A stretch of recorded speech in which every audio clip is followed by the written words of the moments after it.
Last week, I told you about two friends, same salary, same job, same starting point. One of them, Marcus, took just $450 a month from his paycheck and turned it into $37,000 in 5 years. A lot of you asked the same question in the comments. How exactly did he do it? Today, I'm giving you his entire system, step by step, the exact percentages, the exact order of operations, and the exact mistakes to avoid.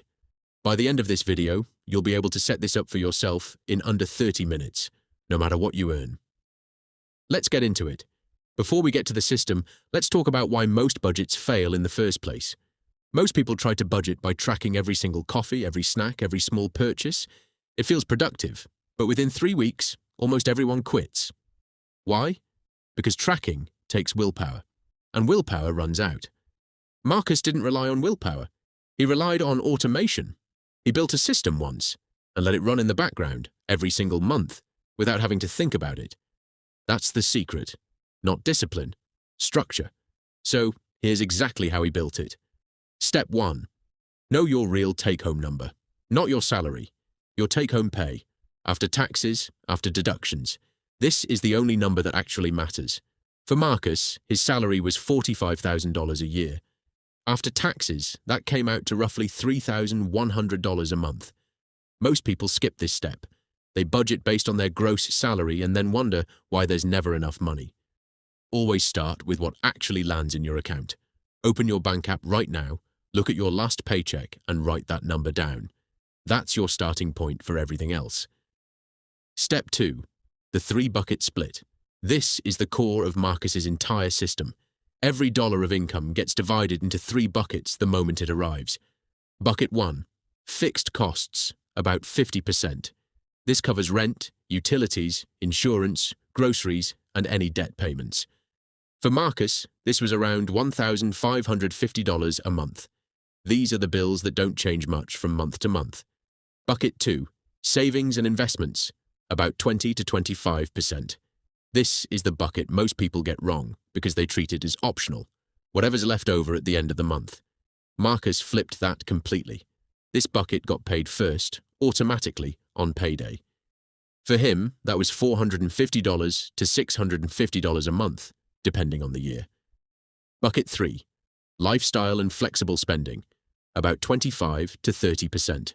This covers dining out, entertainment, hobbies, clothes, anything fun and flexible.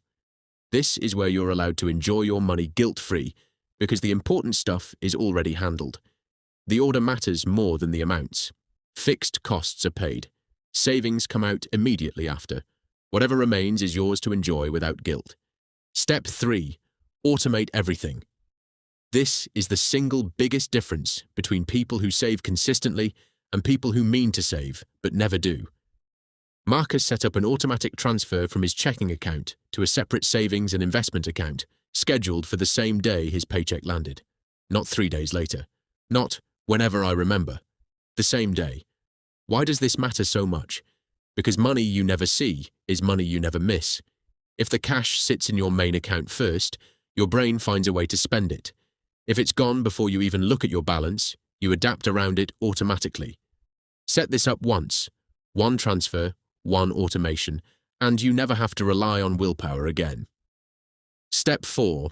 The emergency fund first rule. Build your emergency fund before you invest aggressively. Marcus didn't throw every spare dollar into investments right away. For his first 6 months, his savings bucket went almost entirely into a cash emergency fund until he hit $2,000. Why does this order matter? Because without a cushion, one unexpected expense forces you to either go into debt or pull money out of investments at the worst possible time.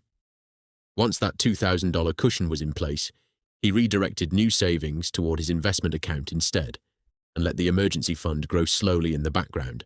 After that, cash cushion first, long-term investing second. That order protects everything you build. Step 5. The raise rule.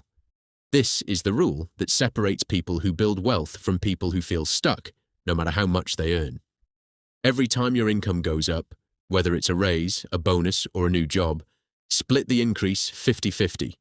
Half goes into your savings and investment bucket. Half goes toward improving your lifestyle. When Marcus got his raise to $50,000, he didn't increase his rent or buy a new car.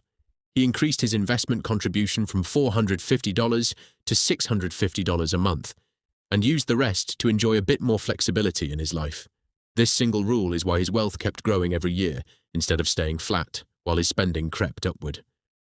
Let's recap the entire system in 30 seconds. 1. Know your real take-home number. 2. Split it into 3 buckets: fixed costs, savings, and lifestyle. 3. Automate your savings transfer on payday. 4. Build your emergency fund before investing aggressively. 5. Every time you get a raise, split it 50-50 between savings and lifestyle. That's it. That's the entire system that turned $450 a month into $37,000 over 5 years. No spreadsheets required, no tracking every coffee, just structure, automated once, and left alone to work. If you set this system up today, this time next year you won't be wondering where your money went. You'll know exactly where it's going and exactly what it's building toward. If this helped you, subscribe now. Because next week, we're tackling the question everyone asks after this one: where should I actually put my investment money? We'll break down the simplest options for beginners. No jargon, no guesswork. I'll see you in the next one.